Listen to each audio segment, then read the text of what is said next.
మనం కొన్ని రోజులుగా మిల్లెట్స్ గురించి చెప్పుకుంటున్నాం కదా, వంటలు కూడా అవే చేసుకుంటున్నాము. అందులో భాగంగానే చక్కగా రాగులు, జొన్నలు, సజ్జలు, గోధుమలతో ఆడించిన పిండితోటి చక్కగా జావ చేసుకోవచ్చు, చక్రాలు చేసుకోవచ్చు అని చెప్పాను. ఇప్పుడు ఇలా అదే పిండి మనకి టిఫిన్ ఏమీ లేనప్పుడు ఇలా పెరుగులో అయితే పిండి కలిపేసుకుని ఉల్లిపాయ, పచ్చిమిర్చి, కొత్తిమీర వేసేసుకుని చక్కగా ఇలా అట్లా వేసుకోవచ్చండి. ఇవి కూడా చాలా బాగుంటాయి. కొద్దిగా జీలకర్ర కూడా వేసేసుకోండి ఇందులోనే. కలిపేసుకుని ఇలా అట్టల్లో వేసుకోవచ్చు.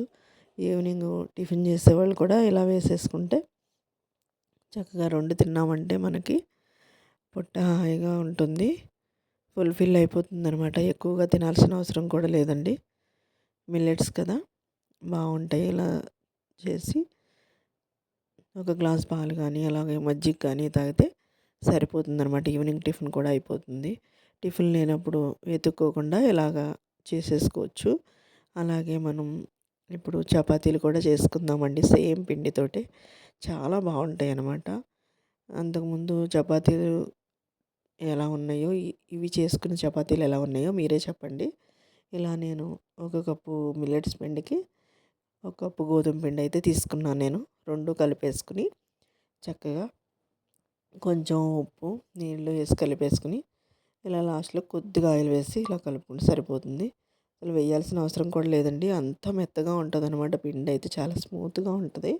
మన చపాతీ కూడా చాలా జాగ్రత్తగా చేసుకోవాలి. మామూలు చపాతీ పిండిలా చేసేసుకోకూడదు, గట్టిగా బాగుకోకుండా. ఇది కొంచెం గట్టిగా కలుపుకుంటేనే బాగా వస్తాయి అన్నమాట. మరి మెత్తగా ఉన్నా కూడా ఇబ్బంది చపాతీ చేసుకునేటప్పుడు. ఇదిగో చపాతీలు చేసుకుని చక్కగా ఎలా అయితే చేసుకుంటున్నాను నేను. చాలా మెత్తగా స్మూత్గా అయితే ఉన్నాయండి చపాతీలు.